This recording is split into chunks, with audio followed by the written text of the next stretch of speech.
Hare Krishna, everybody. Krishna. Hare Krishna. All of you are able to see my screen? Yes. Okay, great. So welcome to the third session and second session for the introduction. So we will continue on with our discussion and we still have quite some content to cover on the introduction, and we'll try to see. I'm hoping to cover most of it, but if something remains, then we might cover in the final session one more session for introduction, or half a session. We'll see how much content we are able to cover, and then we will actually go into the verses starting with the first chapter. So before we get started, I want to see if anyone had any questions from last session that you think we should address before we move on. I saw one question. It was more like a if there's going to be class next week for the 4th of July. So yeah, generally whenever there is a long weekend, we try to give not have classes on that day because everyone might have some plans that they want to pursue or take time off, so that's perfectly fine. But right now we are in a pandemic, and I don't know if everyone don't have any plans and would rather want to continue, then we can continue. So if there are any opinions, anyone right now would like to say something? I don't know what the majority says. Maybe you can raise your hand on Microsoft Teams if you can raise your hand if you do not want a class next weekend, if you have plans for long weekend and if you would rather have that day off. I just want to get a sense of. So we do have some. Okay. So for those of you just joined, we are doing a poll right now who would not want to have a class next Saturday because it's a long weekend. And I see 2 hands raised. If anyone else would not like to have a class. Okay, so at least 2 of you would not want to have a class. So I think we can decide later. The sessions are going to be recorded. I know it's not the same, and we would rather like to participate live. But I'll give it a thought, and you see what we could do. Looks like majority of them do want to have the session, so we can. I'll think over it, and we'll decide after that. Okay. Any other questions related to the discussion itself before we move on? Looking at the chat window. Okay, looks like there are no questions. So I think we can continue with the class. So last time we just ended discussing about the 5 subject matters of Bhagavad Gita. And I just briefly mentioned that. And today we will discuss them in a little bit more detail. Of course, the Bhagavad Gita itself, once we go into the verses, those 5 topics is what Bhagavad Gita encompasses of, and then it would be even more detailed discussion. So Bhagavad Gita talks about 5 topics. So first of them is Ishvara. So we talked about Ishvara. Yeah, right over here. Yeah, so for Ishvara means controller, right? So in this context, it specifically refers to the supreme controller. So there are, each of us are also controllers, right? The jiva, living entities, they are also controller, but the supreme controller is Krishna. So in Brahma Samhita, which is, nice compilation of verses by Brahma in glorification of Krishna, it says, Ishvara Parama Krishna Sat Chit Ananda Vigraha Anadir Adir Govinda Sarva Karana Karana. So here Brahma says that the supreme Ishvara Parama, there are, who is the Param Ishvara? That is Krishna himself. Then the living entities, which is the jivas, the souls, individual souls. It can be said that we are also controllers, but we are not the supreme controllers. Each of us might have our own domain of control, right? So we might have some control within our household affairs, or if we are working outside, running a business, then we do have control over our that particular domain of business activity. If the CEO of a company, then it's a larger control, and then if the president of CEO of a company would have a larger domain of control, and the president of a country would have even larger domain of control. So each of us are controller to different extent, but the supreme controller is Krishna. So there is a difference. Now the jivas, or the living entities, they are controlled by Krishna, right? So we are under the control of higher authority. So how do we understand that? The way we understand is that we are limited by our body in terms of our capacity to do things, right? So that's limitation of our physically able to control things, right? There's only so much we could do. We have a limited body. We are limited by our mental capacity. That is our extent of limit, and we are limited in time, right? So this body takes birth at a particular point in time, and eventually that body will die. So we are limited within that time frame, right? So we do, at least as far as the current body is concerned. So in this way, we can understand that we are limited. But then there are situations which forces us to act in a certain way. For instance, we are going through a pandemic right now, and we don't have the same extent of freedom which we would otherwise have in terms of our ability to move around. If the government declares a curfew, then we cannot go out, right? Or there is a health risk in this particular case. So we are fully under the control of situations. We are not beyond it. While the supreme controller Krishna, he's not bound by anything, right? He's Purna Purushottam, as we last time talked about.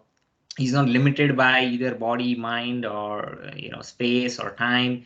There are no limitations. Also, Another example we can think of is, there's a nature's call, then, I cannot hold it. I have to go and answer, right?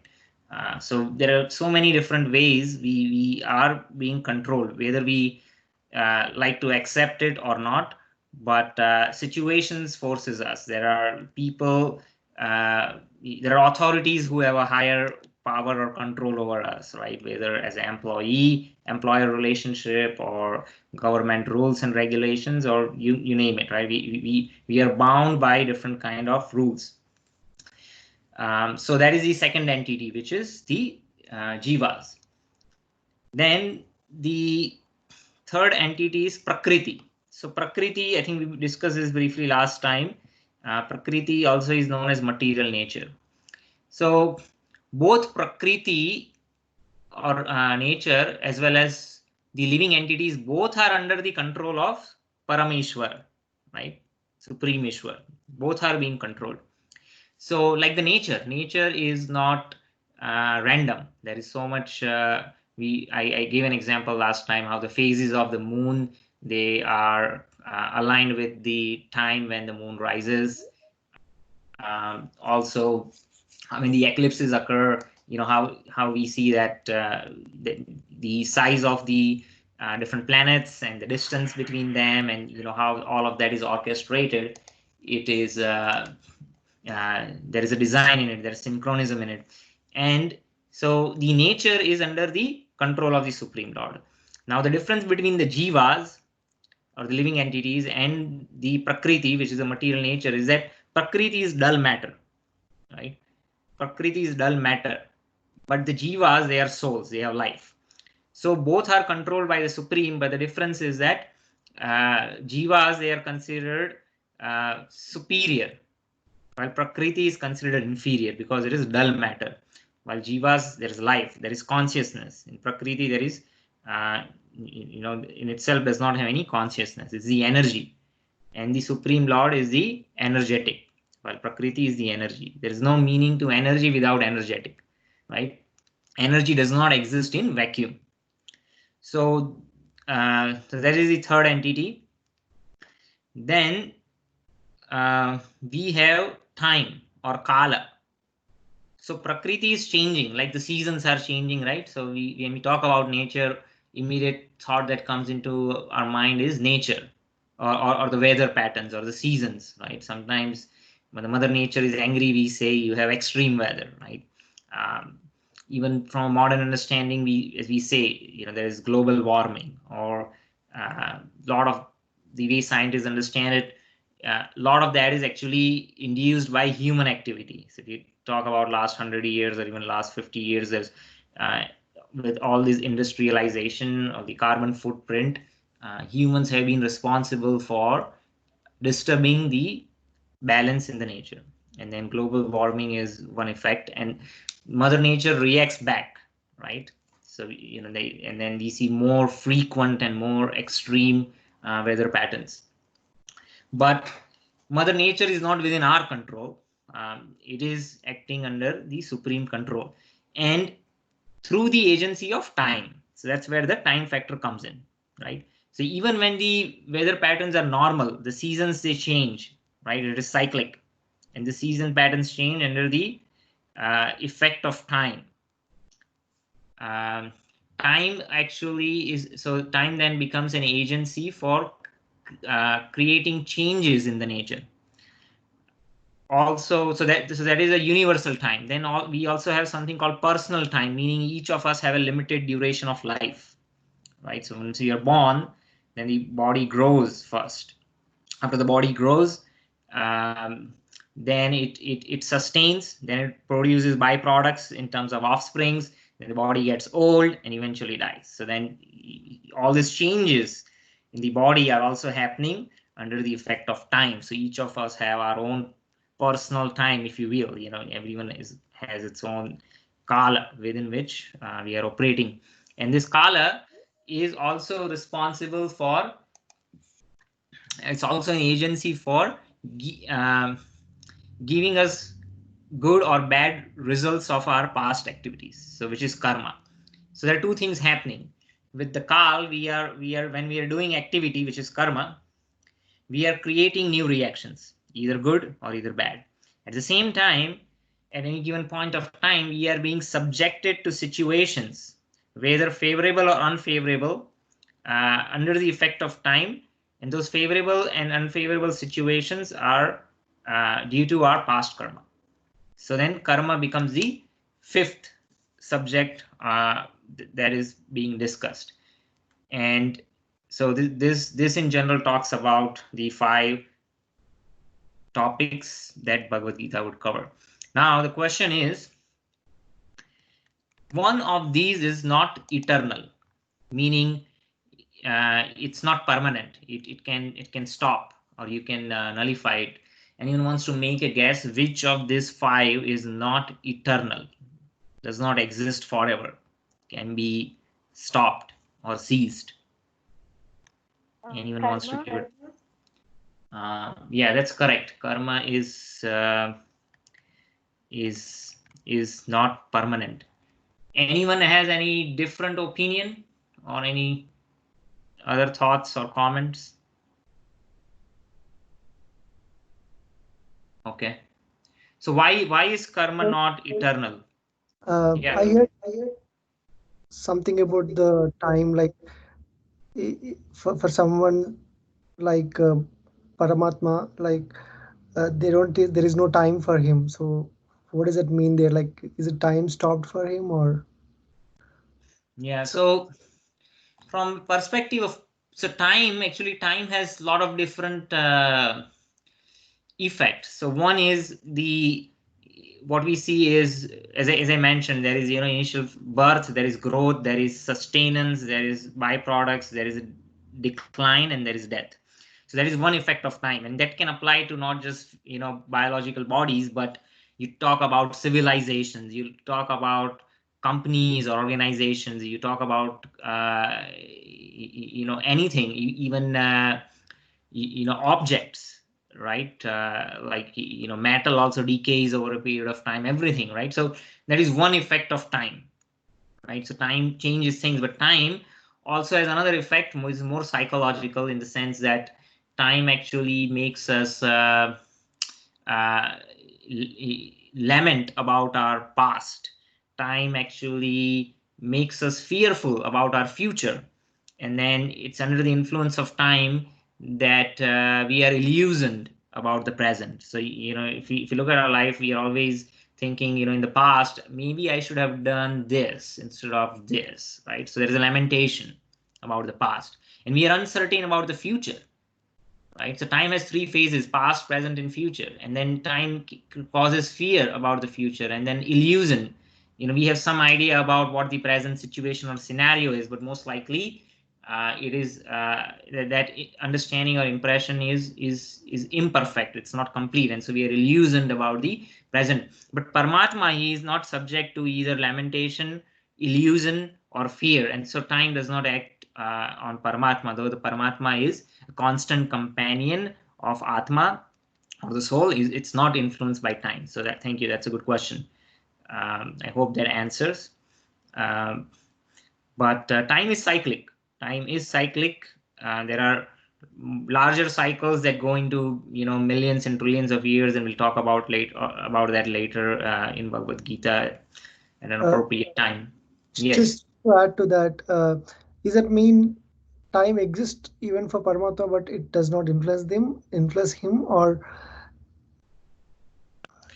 because it does not? Yeah. So because it does not influence him, there is no time for Paramatma. So time, from a more metaphysical perspective, it's the purpose of Kala is these 3 things. It's fear, it's lamentation, and illusion. And so because Paramatma is not subject to it, time does not exist in a way for Paramatma. That's the way to see. Paramatma is simply a witness and a companion of the soul. So he's not subject to time. Does it help or answer the question? Yeah. Yeah, it is metaphysical. It's not what, like, if you've seen the clock, and the time is, the hands are moving and the time's changing. That's one way of that's basically just a calculation of time, but kala is a more subtle understanding of kala or time, which is those three aspects that I just mentioned. Okay.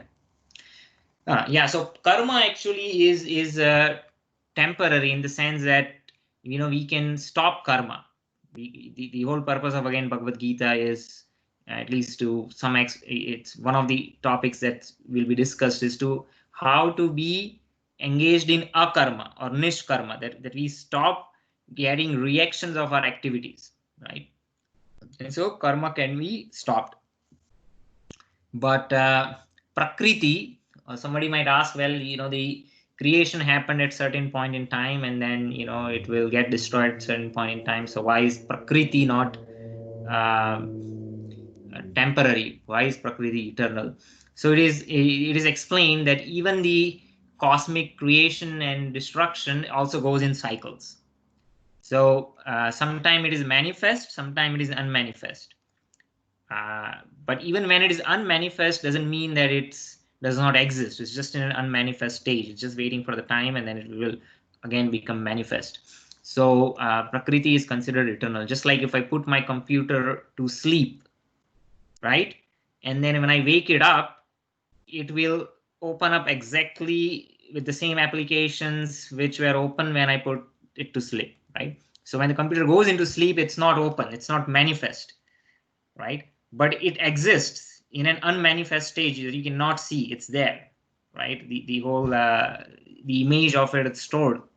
So that's one analogy how we could understand that Prakriti is not it's eternal, it's not temporary. Okay.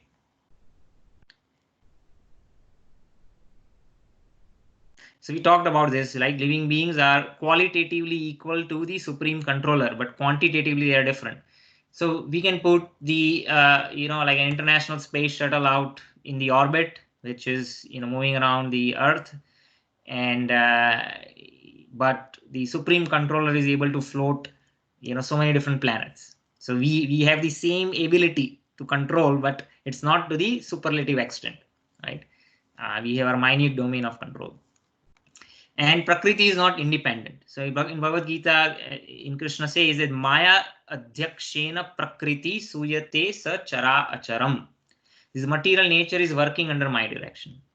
So there is no meaning to energy outside of if you don't talk about the energetic. So we will learn in detail how exactly Prakriti is acting under the supreme control. Just like a child might think that automobile is quite wonderful, right? So Prabhupada is giving an example of a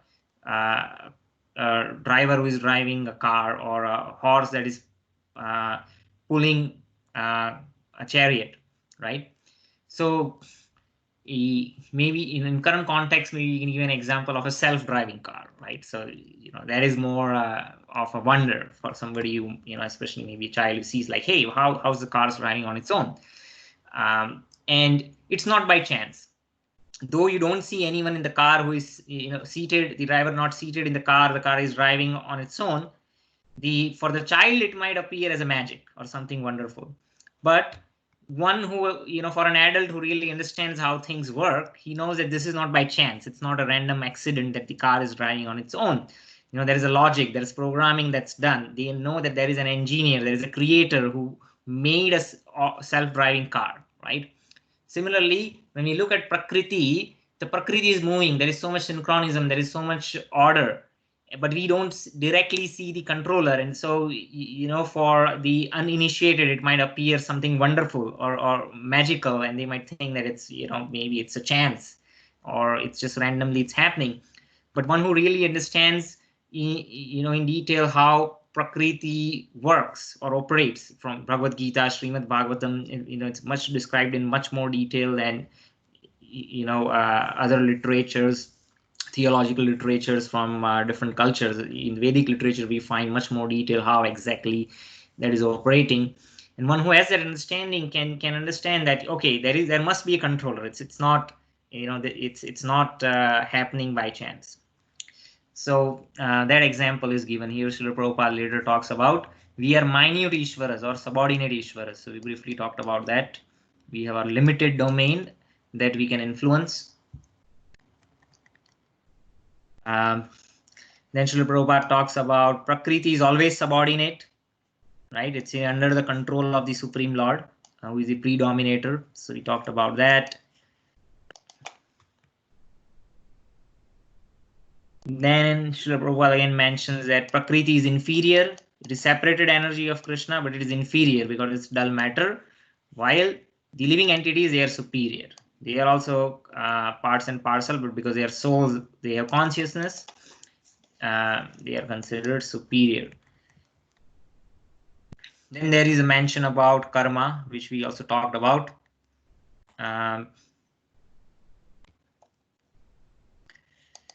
So under the effect of time, there are different activities are happening. This is what is called karma. And Prabhupada gives an example that suppose a businessman works very hard with his mind, body, intelligence, and earns a great fortune. And then because of that hard work that someone put in, that person can enjoy the results of the profits from the business, right? Similarly, if somebody has not put the required effort, then you don't get the results. So it's pretty straightforward. So we also talked about how Prakriti is some say that it's temporary, but we talked about that it's not temporary, it is permanent. We gave an example of how it manifests and how it does not manifest.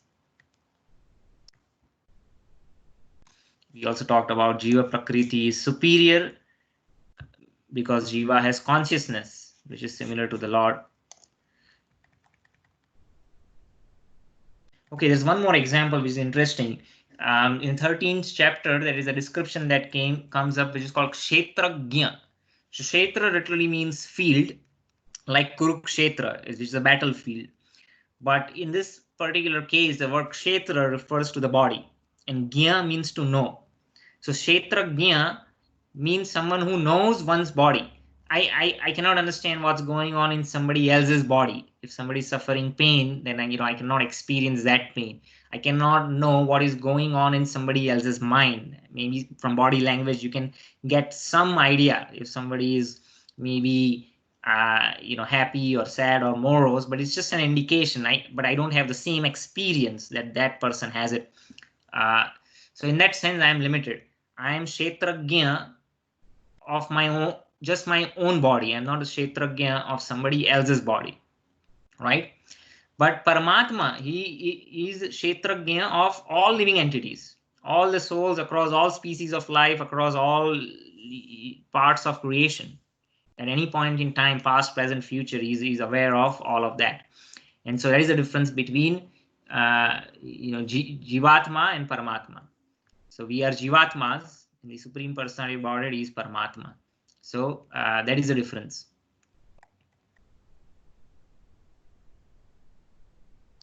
And the Jivatma migrates from one body to another body under the influence of time and according to the reactions of his past activities. So in this way, the 5 elements are described. Let me see if there is anything else. We talked about all of these. Yeah,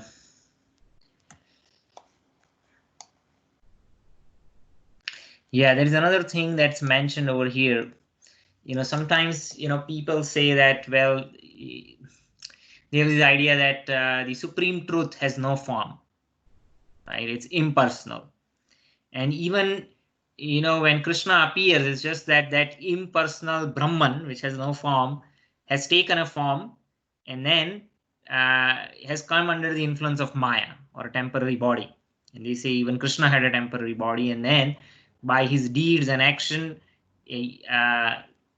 Krishna was able to get over Maya and perfect his life. So that this idea exists in certain circles. But here, Srila Prabhupada explains that Krishna in Bhagavad Gita says, Maya Dhyakshena Prakriti. Krishna is saying absolutely that Prakriti is acting under my influence. If Prakriti is acting under Krishna's influence, then he cannot come under Prakriti's influence. That means, that would be contradictory. If he is the controller of the Prakriti, how is that he can come under the influence of Maya? How is it that he can come under be covered by material body? So that idea is rejected. So when he descends in the material universe, his consciousness is not materially affected. So that is a difference that we should understand. If he was affected, if he were so affected, then he would not be fit to speak on transcendental matters as he speaks in Bhagavad Gita, right? One who is not free from material contamination cannot speak about transcendental world. So, this is a very important point that we should understand, the difference between Jivatma and the Supreme Ishvara. So the soul, though spiritually, it's a spiritual fragment. It's a small part and parcel of the supreme whole, and it has come under the contamination of matter. It's materially contaminated consciousness. But this consciousness, materially contaminated consciousness, can be purified. How can it be purified? By dovetailing our actions to the will of Ishvara. Just like the iron, what is the quality of iron bar, right? It does not have any effulgence. It's not bright. It does not have any heat. It does not have any, and it's cold, right? It's cold. It lacks luster. But when you put that cold iron rod in fire, what happens? It becomes red hot, right? And it starts glowing. So it acquires the quality of fire. Similarly, the spirit soul, when it is covered by a matter or material body, then it has lost its original spiritual consciousness.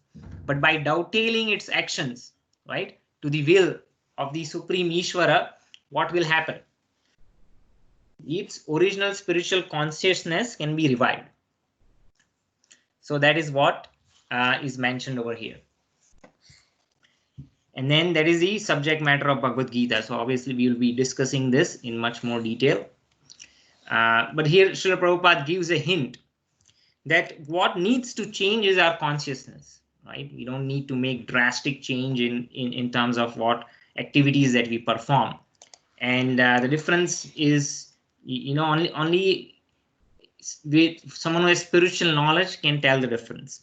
So an ignorant person may think that a devotee is acting or working like an ordinary man, right? Because externally, they don't see any difference. But what is the difference? The difference is in terms of consciousness. The devotee of the Lord is not contaminated by impure consciousness or matter. That is the difference. So and how does that happen? That happens to the extent that the devotee aligns one's activities and consciousness according to the will of the Lord. Just like an iron rod, when it comes in contact with fire, it also becomes fiery. Okay, anyone has any questions so far before we move on?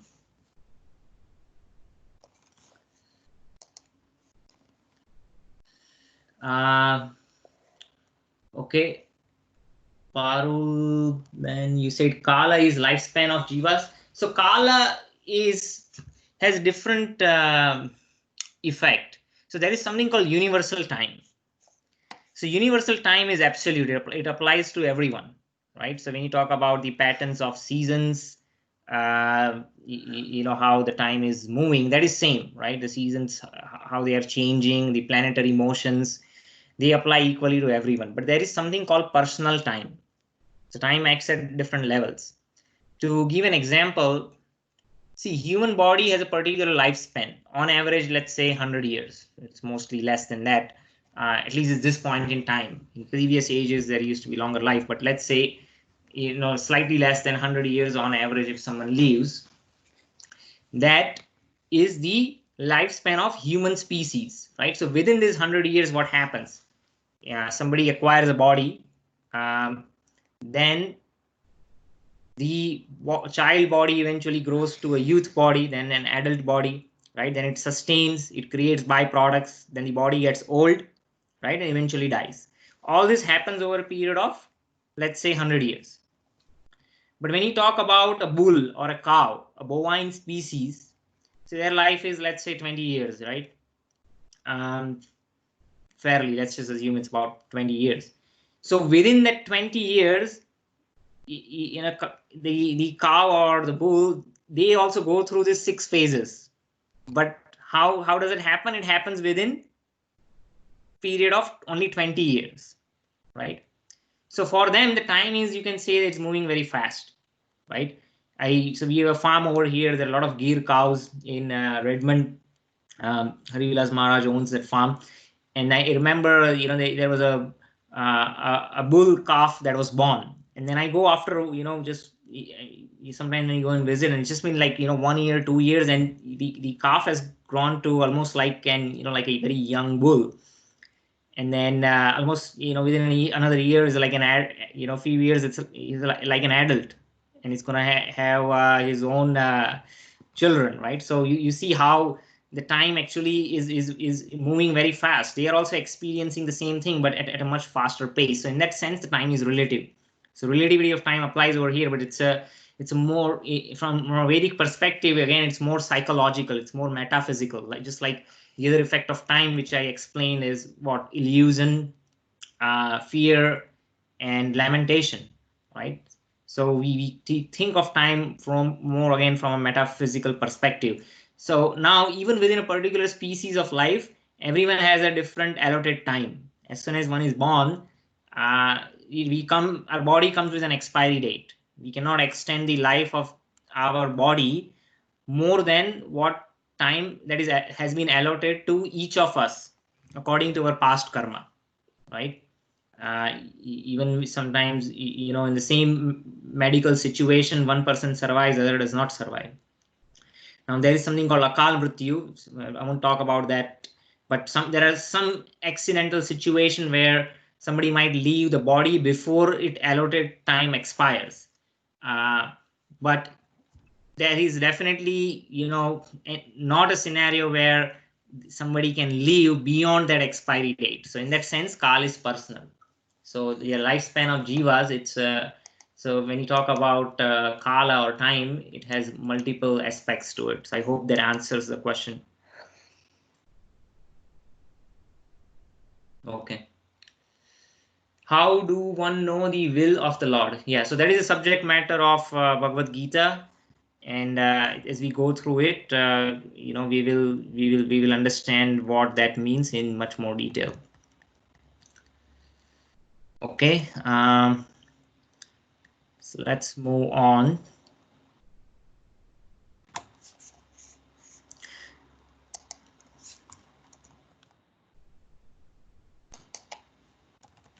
So so one must become free from the bodily conception of life. So right now we have this idea that I'm this body, and then we identify everything in terms of our bodily identification, which could be might mean our gender, our race, our nationality, or our community, and then extended community, and all this identification, we are acting based on that. And we should try to be free from that identification. That does not mean that we stop our duties towards our immediate family or our community or our nation. But what it means is that we need to understand that our real identity is something beyond that. So that we are not overwhelmed by this temporary identification, and then we can learn to act on a higher platform. And again, that is the subject matter of Bhagavad Gita, and we'll be talking about that in much more detail. And Srila Prabhupada explains that the instructions of Bhagavad Gita are intended to awaken the pure consciousness of the soul. Purified consciousness means acting according to the instruction of the Lord. So again, so that's the question, right? So how do we know what the will of the Lord? Yeah, so we'll be discussing that in much more detail. So consciousness is already there, and we are part and parcels of the Lord. But for us, there is affinity of being affected by inferior modes. So as soon as we give up the spiritual contact, we are overcome by illusion, right? And that's why we need to constantly, in our current state, we should constantly be involved in a spiritual practice. And what is that spiritual practice is what the topic of Bhagavad Gita is. So what is this consciousness, right? So currently our consciousness again is contaminated, right? So I talked about all those different identifications. We are trying to enjoy or be a controller based on those identifications, and then we have our own successes and failures and pains and pleasures associated with it. But one must understand that we might be minute enjoyers, but there is someone who is the supreme enjoyer, who is the supreme creator and the supreme enjoyer. And by aligning to the will of the supreme, we can be free from the frustrations of our failures or temporary happiness from our successes, and we can stop going on that roller coaster ride where we are trying to be the controller, but again and again we are subjected to different limitations. So the example that is given in this regard is the body has different parts, right? So we have limbs, we have eyes, nose, different senses, our tongue, our ears, and there are so many internal organs, and all this collectively makes the body. And you can say that each of these parts are all important.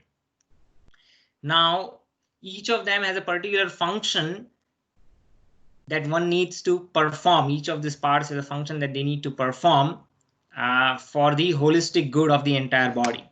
But if the hand makes an agitation, rebels that, hey, you know what, why I have to feed the stomach? Why do I have to feed the mouth?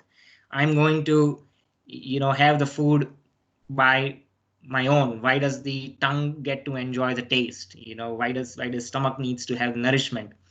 And if the hand actually rebels, then what will happen, right? The body won't get any nourishment, and eventually the arm will get weak. It won't be able to operate. So in order for the arm to be happy, it has to feed the stomach. The another example that is given is if you take a plant, right? So plant again has also different parts. You have the stem, the branches, the leaves, the flowers, fruit, the roots, and all of them collectively make the body of plant. But for the plant to be nourished, the roots need to be watered, right? If we water the leaves, or if we water the flowers, or if we give manure to the flowers or the leaves or the branches, that's not going to nourish the plant, right? Similarly, the Vedas say, Krishna tustam jagat tusta, Krishna tuste jagat tustam. If Krishna is satisfied, the entire world is satisfied. So we being spiritual fragments or parts and parcels of the Supreme, our eternal happiness lies in serving the Supreme, right? And this process is not boring. It's not something against our nature. Actually, our current condition is against our nature. It's just that we have forgotten. Just like for a child who is very attached to, because of all the love and affection and the caring that the child gets from the parents, is naturally attached and attracted, and wants to do service, right? So wants to help the parents in what they are doing. It's very compassionate in terms of expressing the emotions and appreciation. So that service is natural, right? But if the child rebels, right, and then he says, well, I'm not going to listen to you, or when the child grows up and wants to exert his or her independence, right, then the child is acting according to the whims. Then the child is not under the protection of the parents, right? He says, I want to live on my own, I want to do my own thing, and why I should listen to you, or be I can manage things on my own, right? So when a child rebels, then the child gives up the protection of the parents, right? The comfort of one's home, the financial stability, all that. The parents are very caring and wants to take care of the child. Now, within that kind of condition or a family atmosphere, of course, the child, if it continues to stay and live with the parents, it's abiding by the will of the parents, right? But that abiding is not necessarily it's not painful, it's not against one nature, it's natural, it's very pleasing. So this is one analogy by which we can understand what that process looks like. Again, we'll be discussing in much detail, but here Srila Prabhupada explains that we are subordinate, whether we accept it or we do not accept it. We are subjected to various limitations and restrictions. Even if we try to rebel and exert our independence, even while doing that, we find we come across many different frustrations and limitations. So that is one thing that we should understand.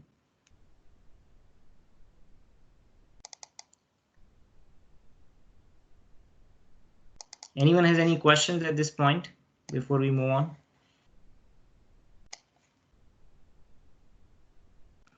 Okay.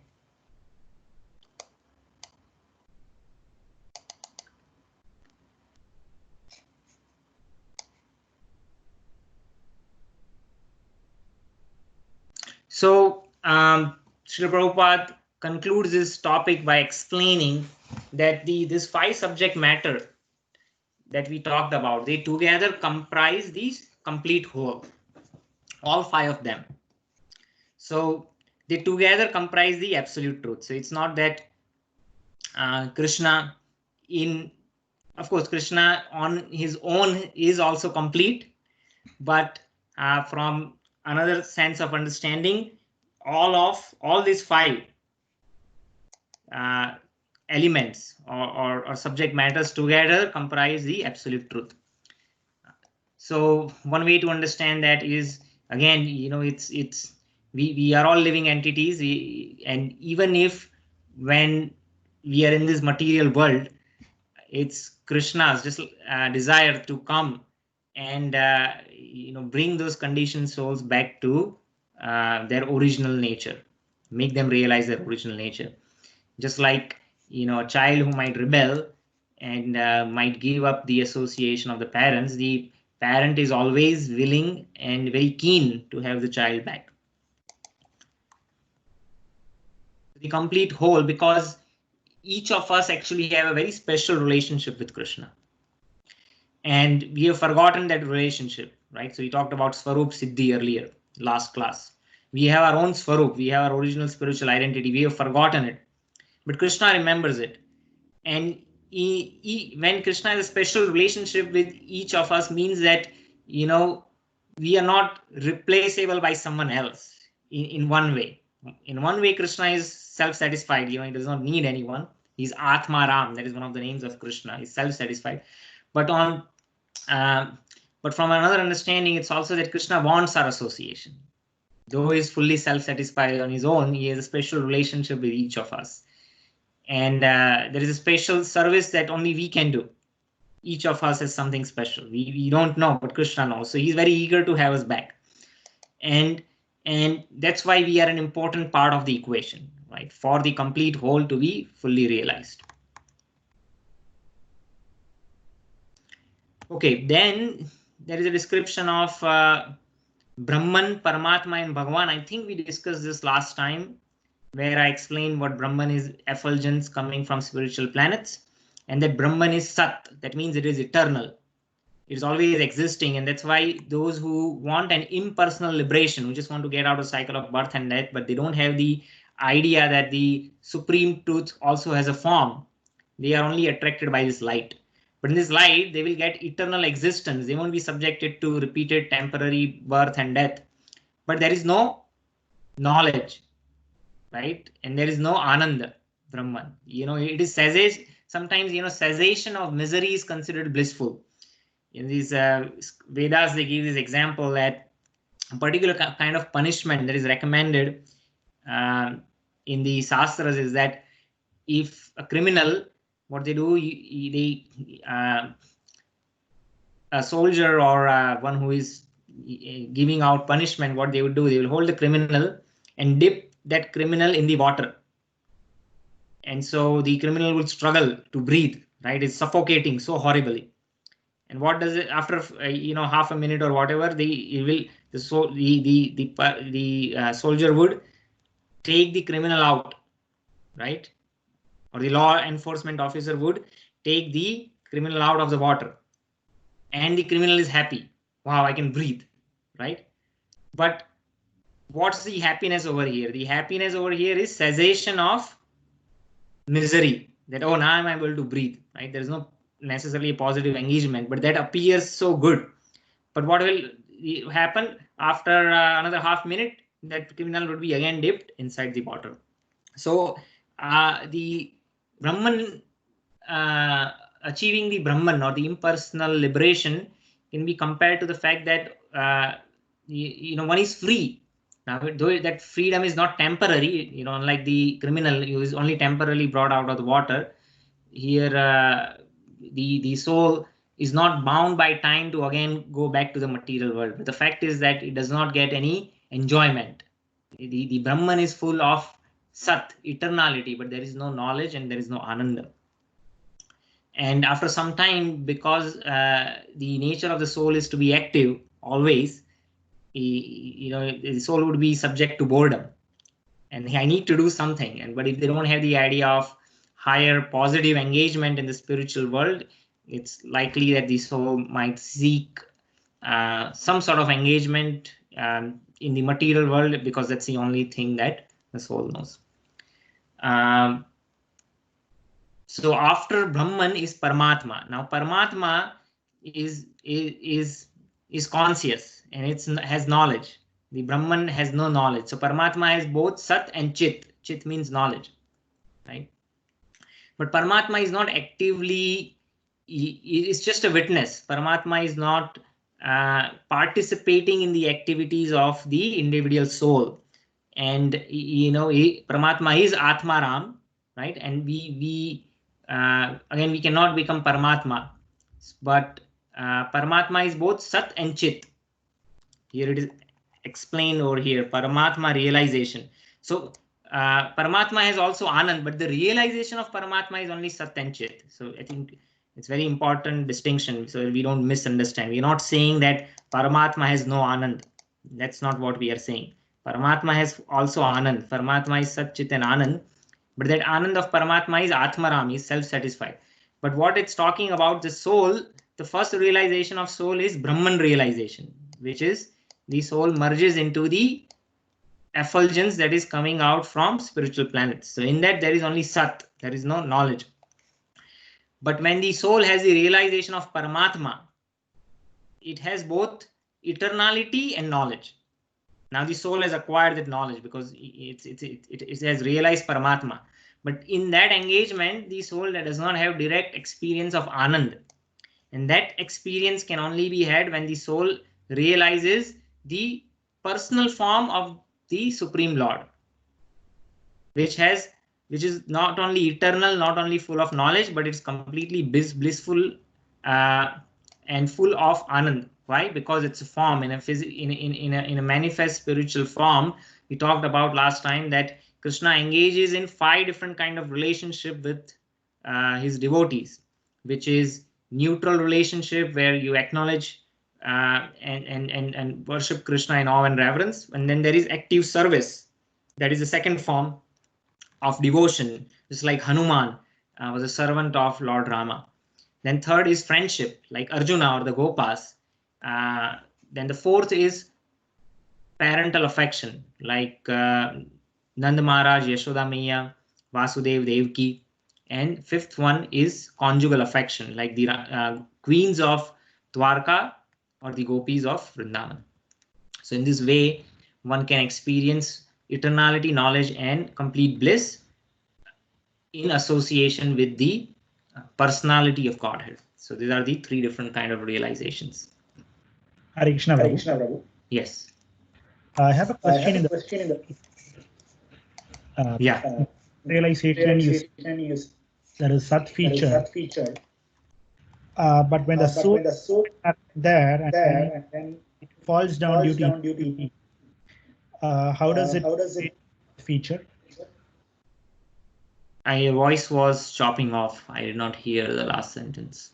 Okay, so the soul in the Brahman realization, the soul will be lingering around there, and due to inactivity, it might lose interest and then fall down to do devotional service, and then again attain the real liberation.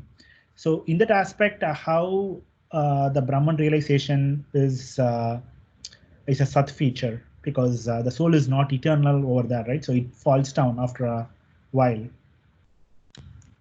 Yeah, it experiences eternality as long as in the Brahman, but it's not forced by time. So unlike the life of Brahma, so Brahma is the highest living being in this material world, right? Is the first living being, is the creator, and so Brahma has the longest lifespan, but the lifespan is limited by time. So after the 100 years of Brahma, which is again trillions of years according to our calculation, Brahma is again forced to give up that position, right? And if Brahma is not perfected devotional service, then Brahma might not get liberated. He might have to become something else in his next life. But the soul who has achieved the Brahman realization or Brahman liberation is not limited by time. You know, is prone to boredom. Now that when that boredom arises, it's up to, you know, in a case by case basis, it could vary and could be a long time, but that the Brahman is not subject to limitations of time. It's not bound by time, and so time does not exist there. So we can say that there is Sat or eternal. Is not in other scenarios in the material world, one is limited by time. The soul is not limited by time. In that sense, it is, we can say that is eternal. But it's not a very stable position in the sense that it does not provide an active engagement, but it's not forced by time. So in that sense, it is eternal. It's the domain of time does not exist. To put it in another way, time exists in the material creation, but Brahman is beyond the jurisdiction of time. Thank you. Yeah. Okay. Right.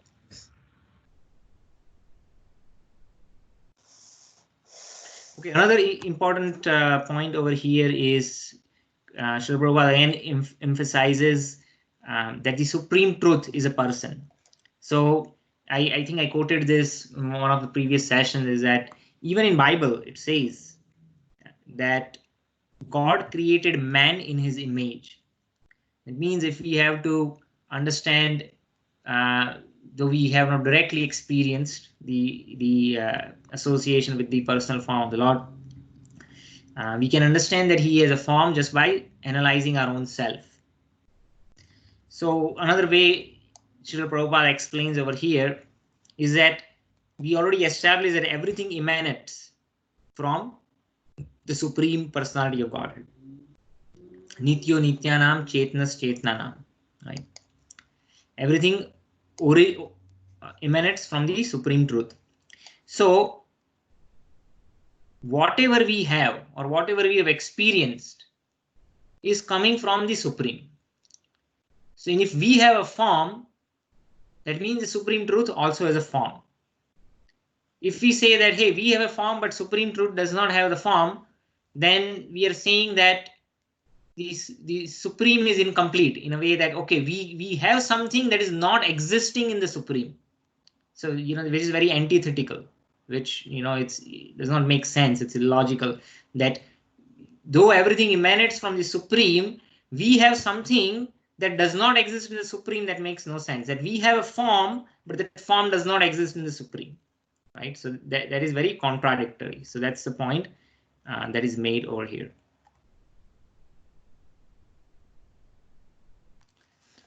Later on, there is a description of how the Prakriti actually manifests. So there are 24 elements in this material creation, and we'll be discussing this in detail at a later point in time.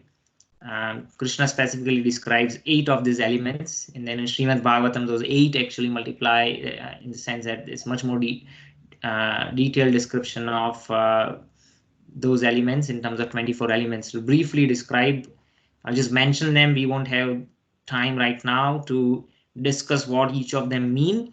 At a later point in time, we will definitely discuss that. So we have the 5 elements: earth, water, air, fire, air, ether.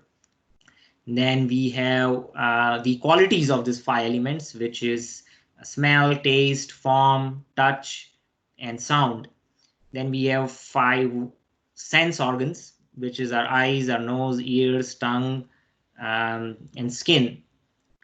Then we have 5 working organs, which is our hands, our limbs, our mouth, which we use for consuming food.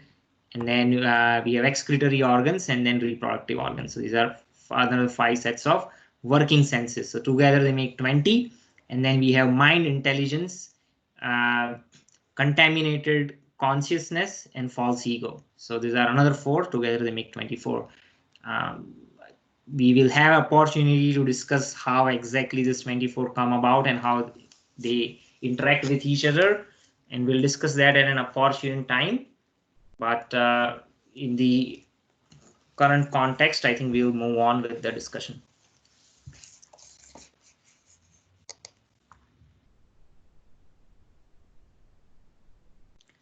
Okay. Yeah, then Srila Prabhupada mentions what is the relevance of Vedic knowledge, why Vedic knowledge is important, and why is it infallible. So the Vedas comprises of Shruti and Smriti. So Shruti is basically what is spoken, and then we have Smriti, which is more associated with Puranas or and what is from memory, right? That's what literally it means.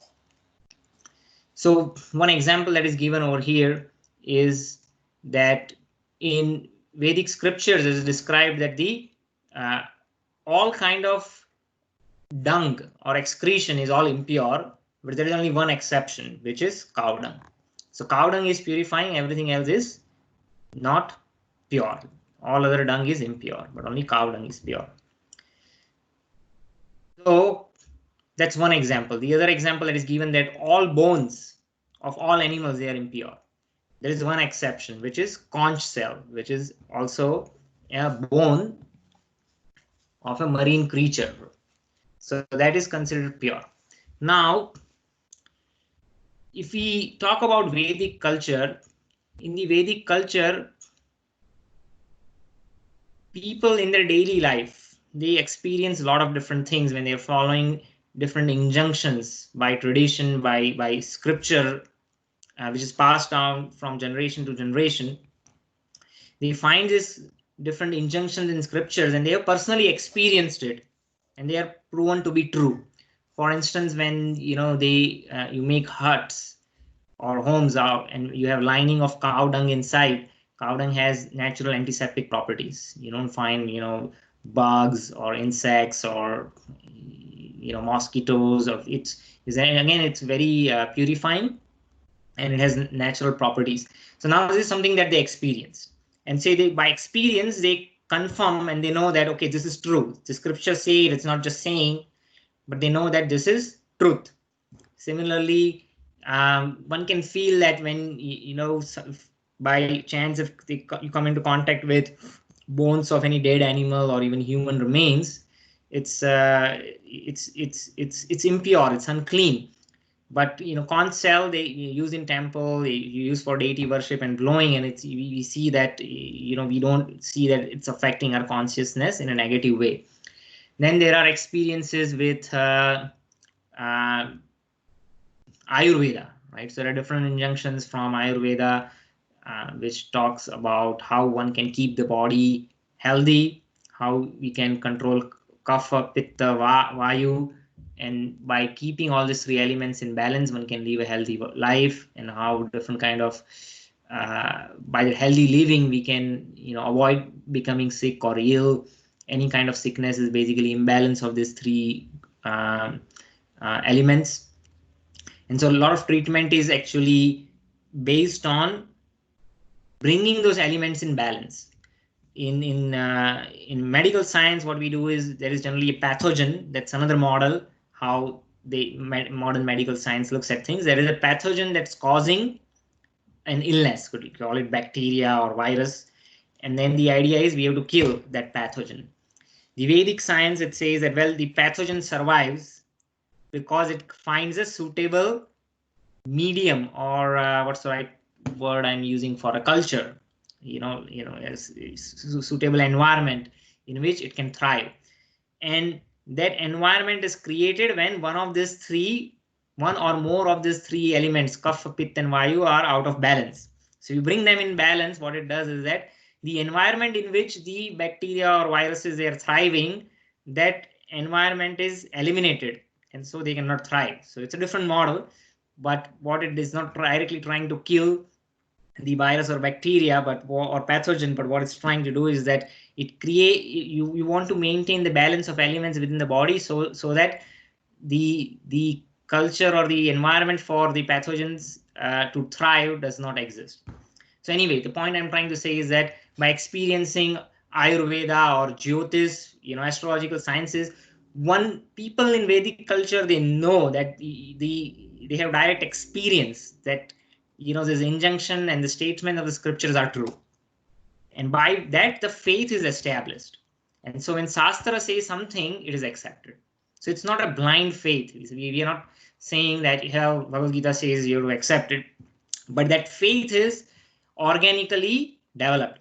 Just like a son or a child, when the child grows up, the child has no ability to acquire any kind of knowledge on its own. If it says, I'm going to just learn everything on my own, that's not possible. It has to start somewhere. And the child learns from the father, learns from the mother, learns from the family members. And whatever the parent says, the child accepts it, right? So if as the child starts learning and growing and he sees things around, and if I show him, what is this? He asks, say, okay, this is a marker. And so if he accepts the authority of his father's statement, then he can learn. But if he says, well, I don't believe you, what are you saying? Maybe it's not true, then it cannot learn.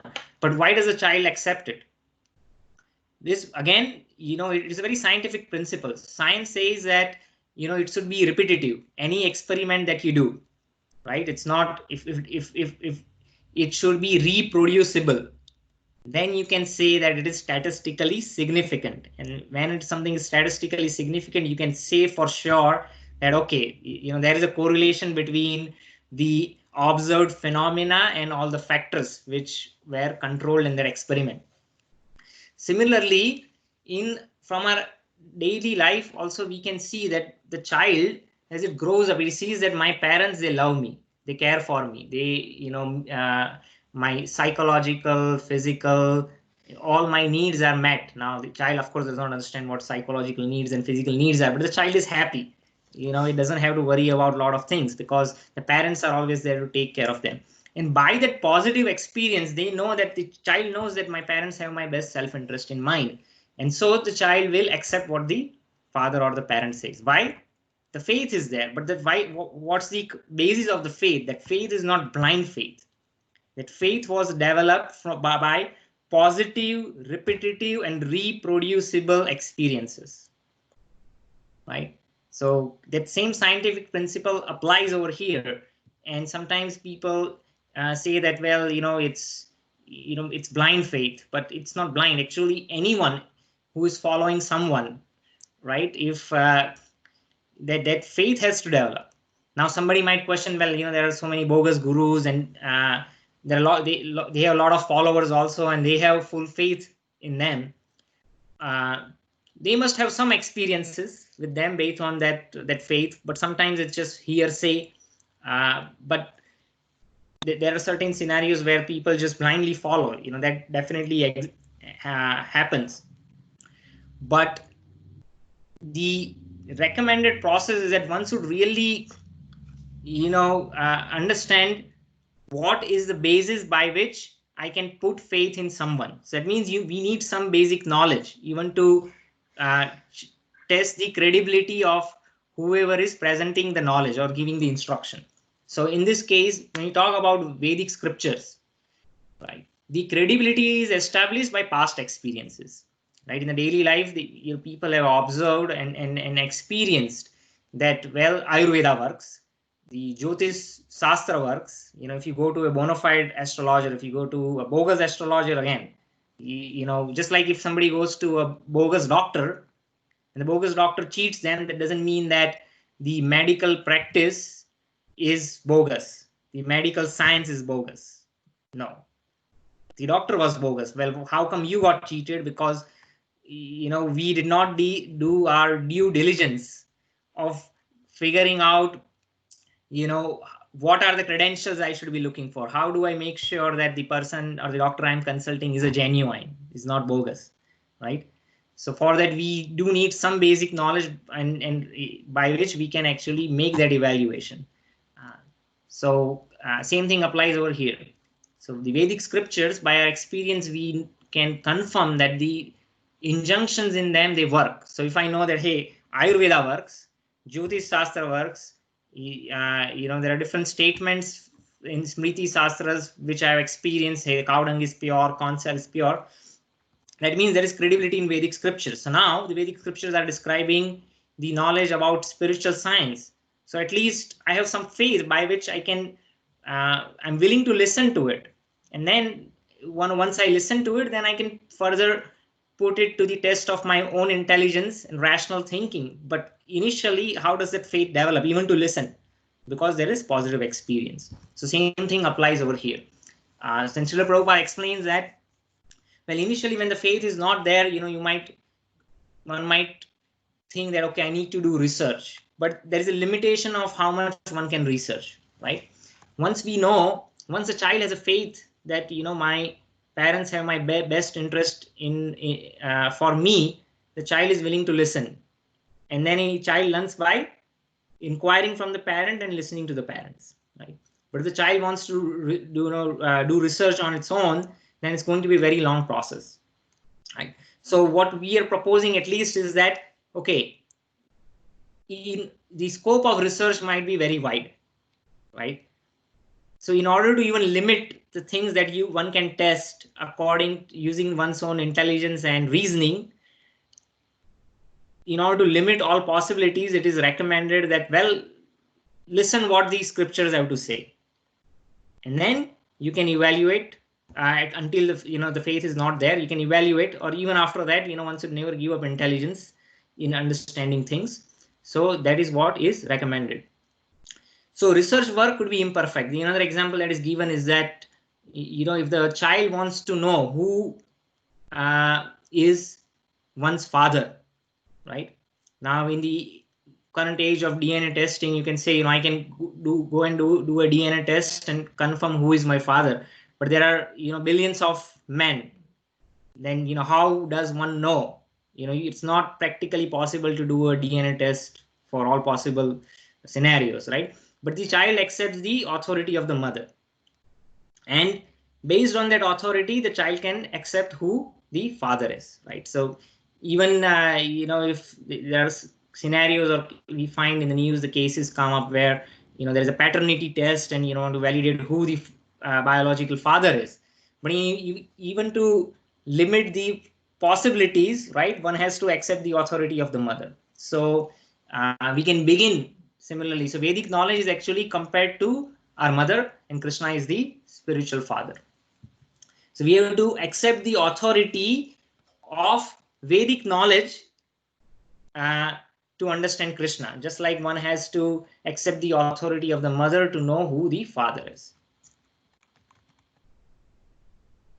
And this knowledge is again coming from disciplic succession. So we will later, towards the end of introduction, the entire parampara is described, how this knowledge was transferred from Krishna to Brahma, and then there is a lineage of all the different spiritual masters all the way up to present time.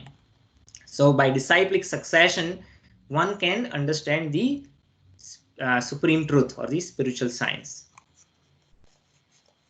So Arjuna was a student in this disciplic succession. So in this case, Arjuna is learning directly from Krishna, right?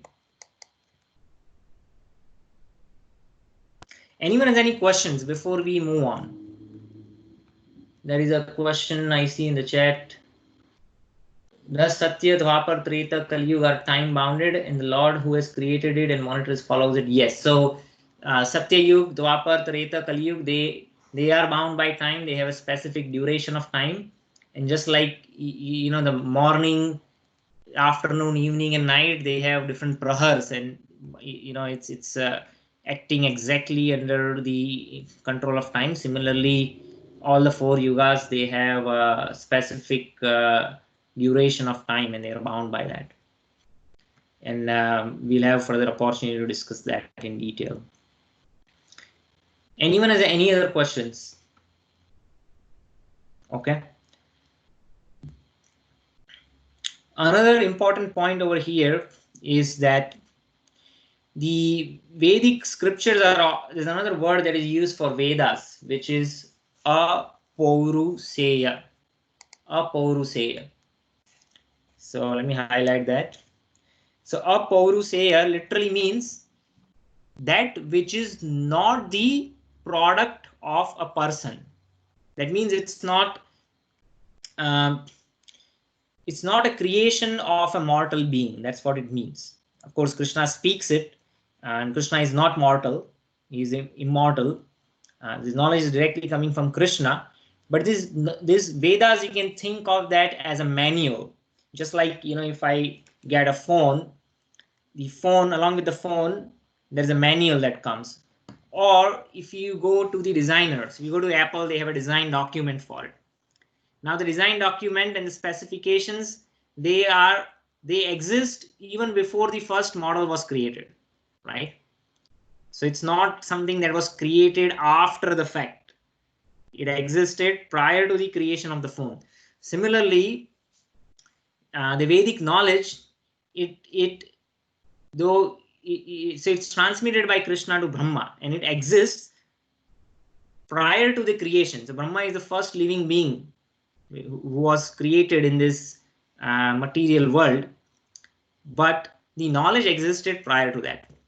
So in our contemporary world, we have this understanding that all knowledge that exists, we have so many libraries and so many books and so many universities and all this knowledge which is documented and what is available. It is understood that this knowledge is an outcome of human endeavor. It's an outcome of human faculty where this knowledge has been acquired by observation and experimentation. So we can say that's one kind of knowledge. But the Vedic knowledge is not that kind of knowledge. This knowledge exists prior to the creation. It's not a product of human faculty. So the knowledge that is acquired through our senses, which is outcome of experimentation or observation, it still has 4 defects. And what are those 4 defects?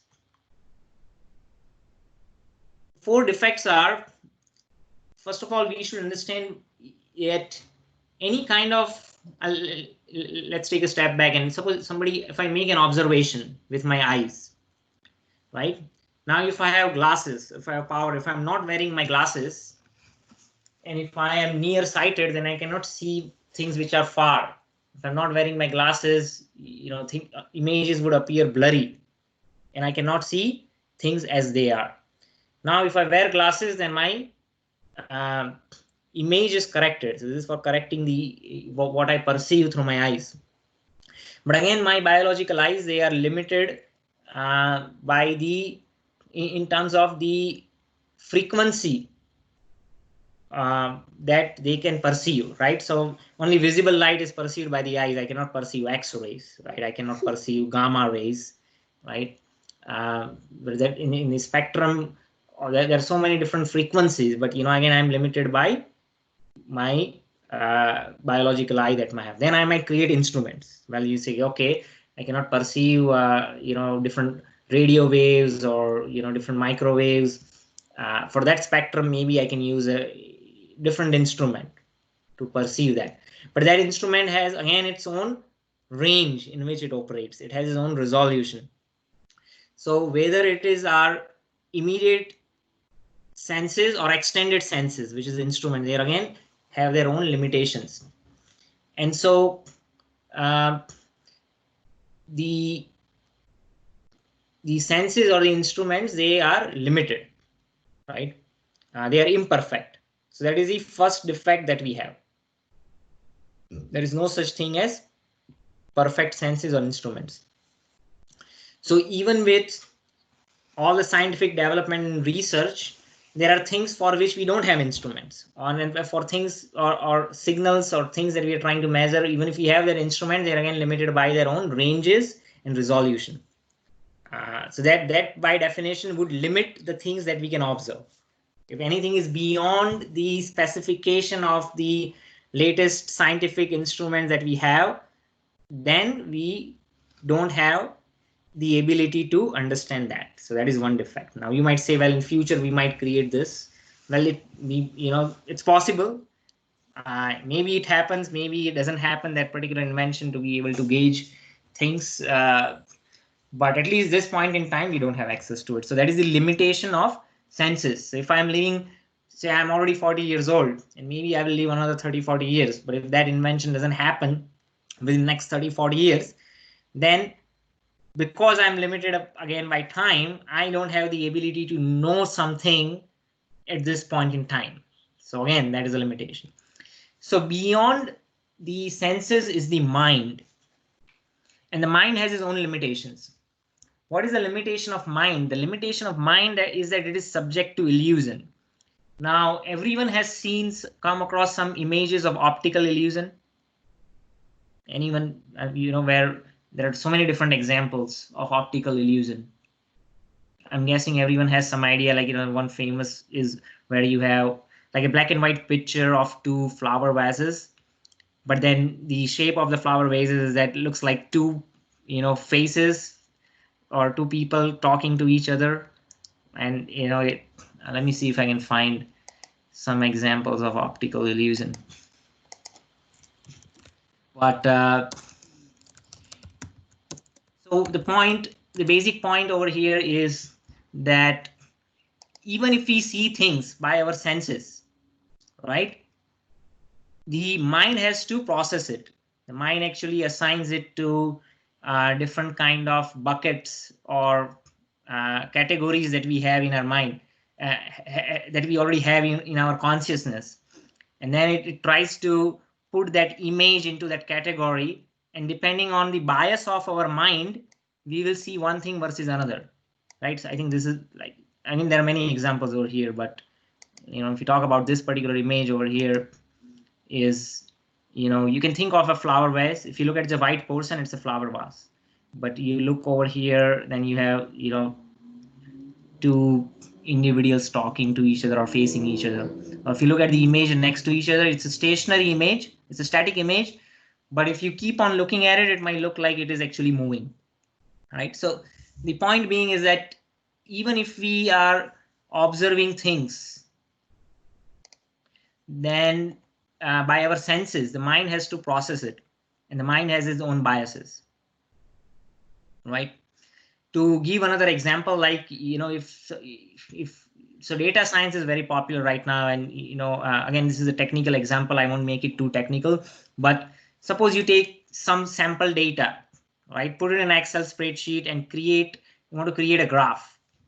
And when you create a graph, you can select an option to build a chart, and then after you build a chart, you can have the option of adding a trend line. And when you add a trend line, you can further refine it to say, to make it linear or polynomial, or in polynomial you could select different degrees, first order, second order, fourth order, fifth order, right? You could make it logarithmic and try to see which one fits, right? Which one is more representing the data. Now this is very subjective.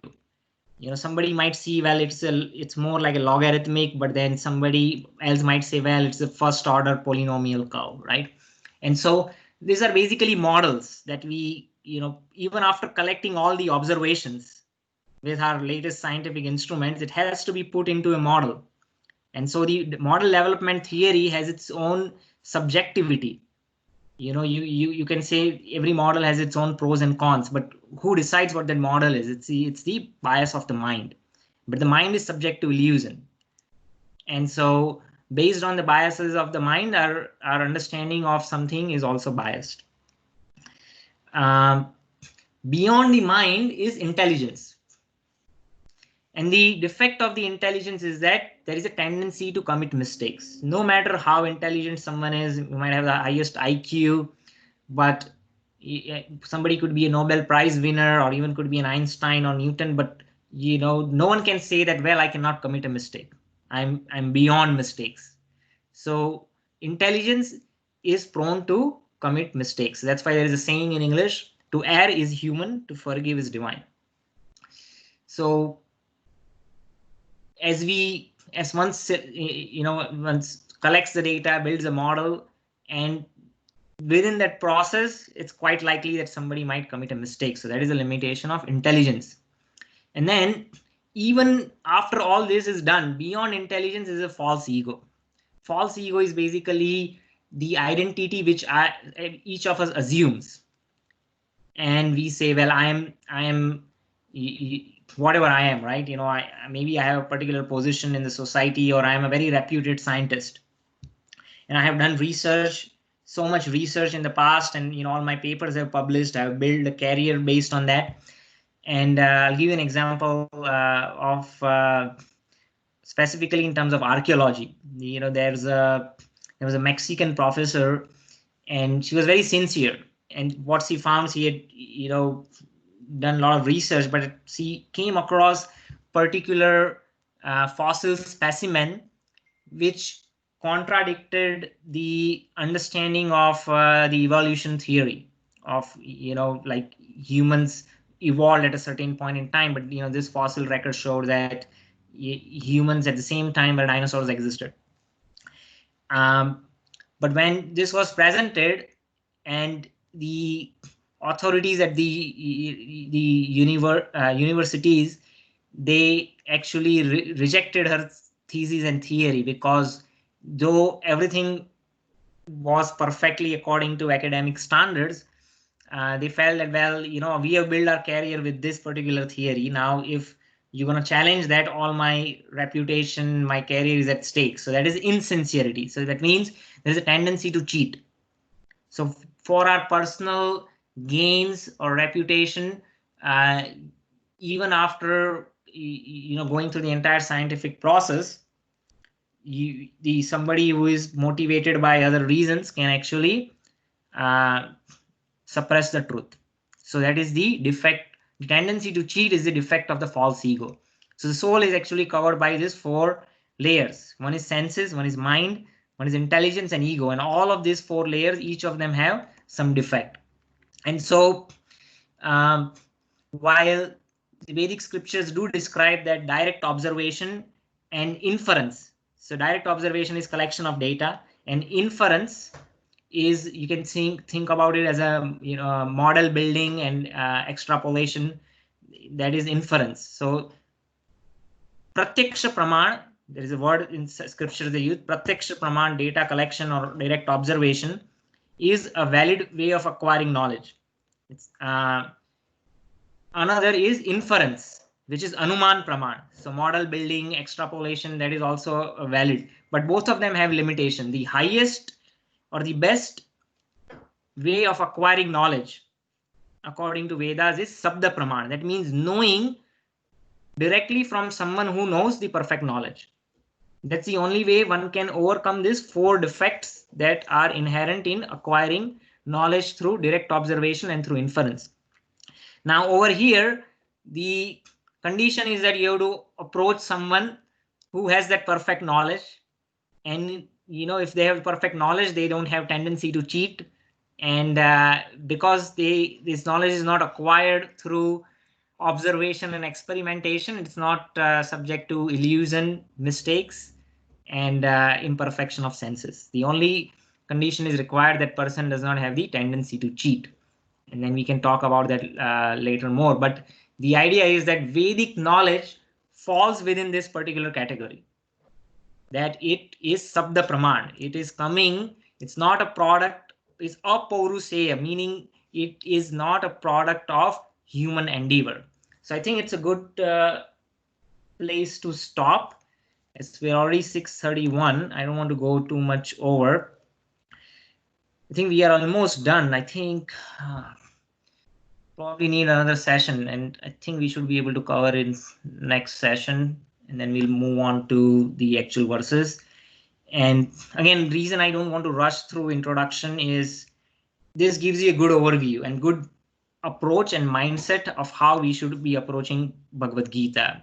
And that's why Srila Prabhupada wrote it. And I think it's very important to cover. It gives a good overview of the, what we are going to cover. And once we actually go into Bhagavad Gita, it won't lag. We will move at a certain speed, and we should be able to cover the stipulated number of verses in every single session. So it won't drag on, that I can assure you. With that, I do want to open up if anyone has any questions or comments before we conclude the class.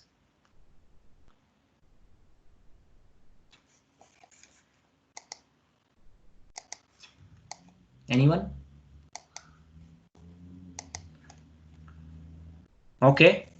Looks like there are no more questions, in which case I think we can end the session over here. Again, if you have any questions at any point in time, feel free to send me an email, chat message, or call me, and I'll communicate over chat if we're going to have a session next weekend or not. Looks like most of you do want it. There were 2 individuals who did not want it, so we might actually go ahead and then just record the session if majority of you want to attend the session. With that, let's conclude today's class. Thank you very much. Hare Krishna. Hare Krishna. Hare Krishna.